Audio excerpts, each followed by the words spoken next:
Hello and welcome to my 2020 bullet journal setup. This is the first year I've done bullet journaling. I'm going to see how long this lasts, but yeah, I'm using this Leuchtturm 1917 journal and it's got some contents pages which are quite nice, but I probably won't use them, and the pages inside are all dotted.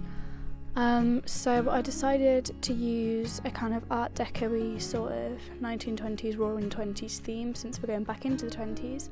So I'm just using this gold paint pen by Pentel to do this business. I don't know how to describe it. And I decided that I was going to alternate it.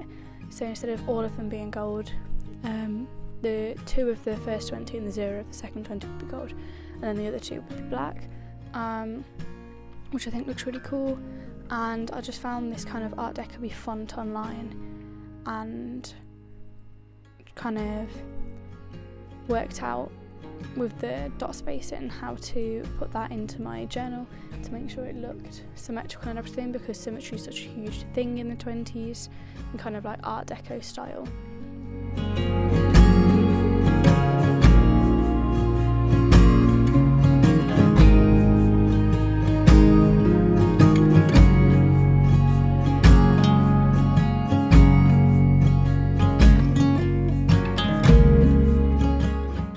And then I'm just outlining the gold in black because it just kind of makes it stand out more, and the thinner sections, like the curvy bit of the tube, are going to be in black as well, so it just kind of like I don't know, brings it together. I don't know, but yeah, I did really enjoy doing this. Took quite a while, but it was quite therapeutic. Also made quite a lot of mistakes, so I had to use quite a lot of whiteout tape thing, but it's all good because, you know, it doesn't have to be perfect as long as you're happy with it. So moving on to the year at a glance, again carrying on with the art deco theme. At the bottom you can see I've got like that weird art deco liney stuff, which will look better later once it's done in black and gold, and I've used again an art deco-y sort of font at the top, and I used a ruler to kind of make sure that I did it justice, because, you know, it has to be symmetrical and all of that. And then this is just a thicker version of that same gold paint pen from Pentel. Just used that to fill it in because I thought it'd be quicker, although it probably didn't make any difference, so oh well.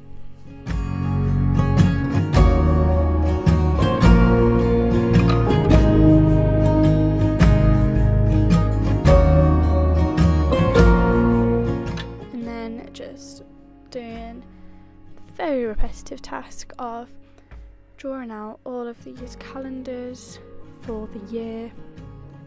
I used this kind of nice small cursive font for the titles, which I think looks quite nice, and it's a nice contrast as well with the kind of angular text at the top. And then I used my grey mild liner to kind of differentiate the days of the week letters with the actual numbers for the dates of the month, and then just going through and writing every single one.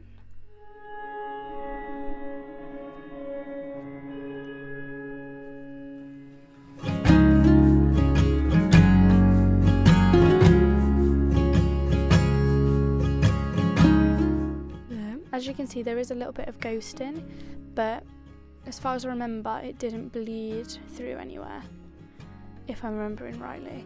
But yeah, you can see a bit of ghosting from the page before, but I'm not really that bothered about it, to be honest. So, yep.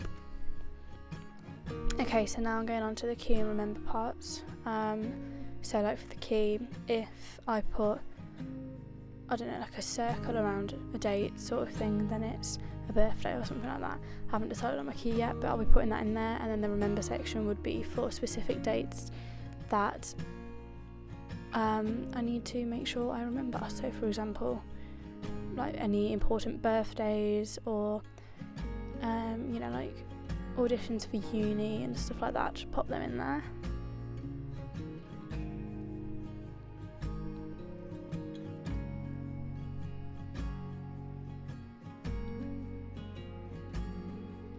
And then with the 2020 down here, I decided to do a big letter and a small, not letters, not even letters, they're numbers, big number and a small number, just to kind of provide some sort of visual differentiation. Yay. And then I just underlined them in gold because I thought it would look nice. And then onto the grid spacing page. This basically works by you count out how many squares or how many dots, you can do it either way, you've got, and then you work out like halves and quarters and thirds and stuff. It's just to kind of make it easier for you if you're setting up things in the future, like your monthly spreads and stuff, just to kind of refer to it and see that you're actually putting things symmetrically and stuff like that, just kind of make things look nicer.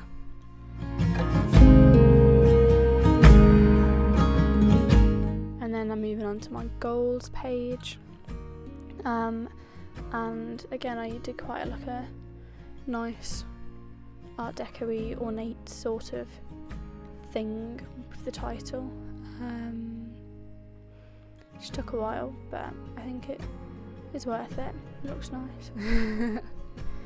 And then on here I'm just kind of putting my general yearly goals, and I've got a box on the left for general goals, so that's just for things, you know, like in life, and then the box on the right is for my fitness goals. I decided that I would give that a kind of a big section of its own, just to kind of emphasize the amount that I'm focused on it, sort of thing, because I do want it to be a priority for me in the next decade, and that needs to start somewhere, so I decided to do that. But no, the general one, to be fair, they're mainly creative. A lot of them are creative, but yeah, they're just general because I've got more space to add more as well, because there are some in there that aren't. For example, eat more vegan food and stuff like that. So just filling them in. I'm sorry as well for the quality of this part. For some reason this clip didn't download in as high quality as the rest of it, so sorry about that.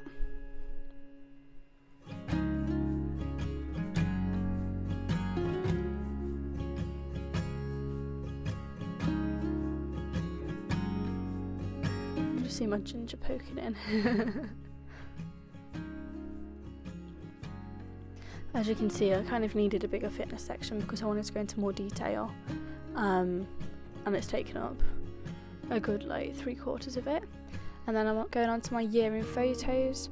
I think this is a really nice idea to kind of have a space for a photo per month, and then you stick a photo in for each one that kind of sums up that month.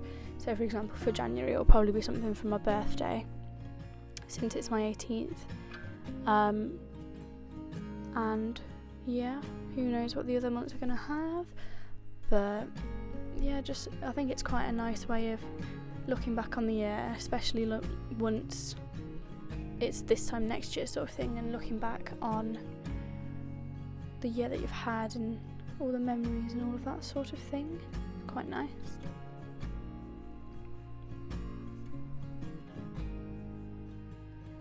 Okay, and then I thought I'd do a nice quote page because I love a good quote.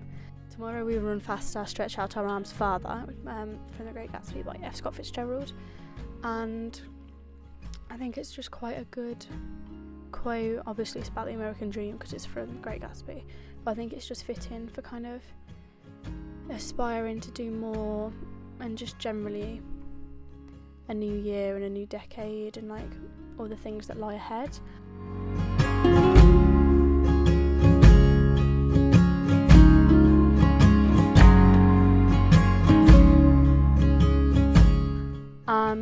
And then I'm going on to a places I went spread. So I've kind of put these out as if they're like washing lines or something. I mean, the idea I've got is that I'd put like it would look like I was hanging photos or whatever it is that I actually put onto it on there. I don't know how successful it'll turn out, but I thought it was a really nice idea. And it doesn't have to be like far out places as well. It could just be that I went to like a city or something in England, and then I went onto my books to read spread, which is really basic because it's literally just a box that says books to read. But I do really want to read more, especially because I haven't read for enjoyment in a long time, and that's something that I definitely want to make a priority. So I just thought it'd be quite a nice thing to do, and I'm thinking what I'll do with that when I start kind of compiling books to read. I might even make it look like the spines of the books or something like that. I'm not sure yet though. And then I'm moving on to a 2020 bucket list of just general things that I'd like to get done in this year. And I did this kind of Art Deco-y title again because I felt like next to quite a basic one, kind of needed it. And then again, that at the minute is just an empty page because that's just going to be kind of like a brain dump of things that I want to get done. And then I moved on to my fitness tracker, and in this I'll be tracking kind of aesthetic things, so like my weight and measurements and stuff like that, but also stuff like my strength, so for different weighted exercises, like what weight I'm up to on them and stuff like that, and then also my flexibility. So at the minute I think I've only got left leg, right leg front splits and box splits on there, just like if they're at the floor or not. But I think I'll probably add to that at some point in the year. And I'm doing this on a weekly basis, so there's 52 columns, and basically every week I'll do that. But yeah, so this is my flip through, and I am quite happy with this considering it's my first ever setup.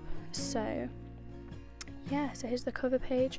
I do actually, on the page on the left hand side, I have actually put some black paper onto there and another quote, which I will probably show in my January one, just to kind of be like, hello, did this.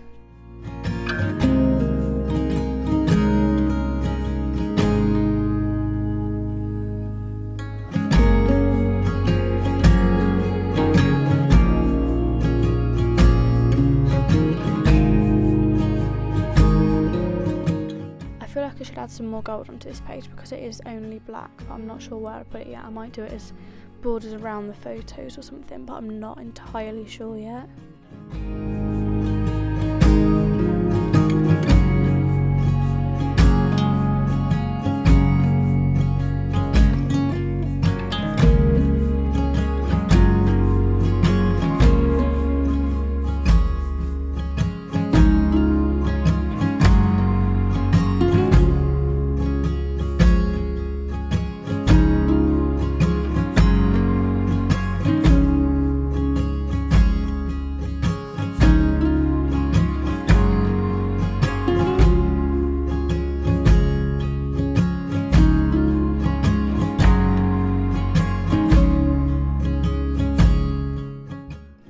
Hopefully these are all going to be useful. I didn't think there'd be much point in putting spreads in that I wouldn't actually use, so hopefully I will use all of these and help me be more productive and stuff.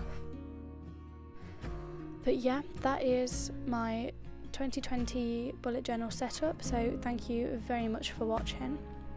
If you enjoyed it, my January setup will be up soon, and please like and subscribe if you haven't already. Thank you.